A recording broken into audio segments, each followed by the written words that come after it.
અરે મારી વાડીમાં દરરોજ રીંગણ ઓછા કેમના થતા જાય છે?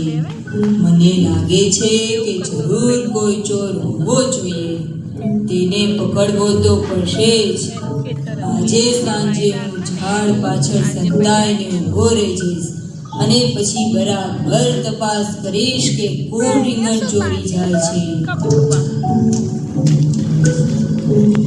સાંજ પડી અને દલા તરવાડી તો રીંગણા લેવા આવી ગયા.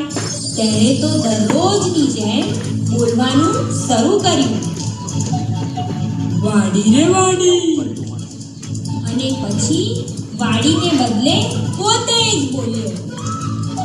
શું કહો છો દલા તરવાડી? પછી દલો બોલ્યો. રીંગણા લઉં બે ચાર? વાડી કંઈ જ ન બોલી એટલે પોતે જ બોલ્યો. લો ને 10-12.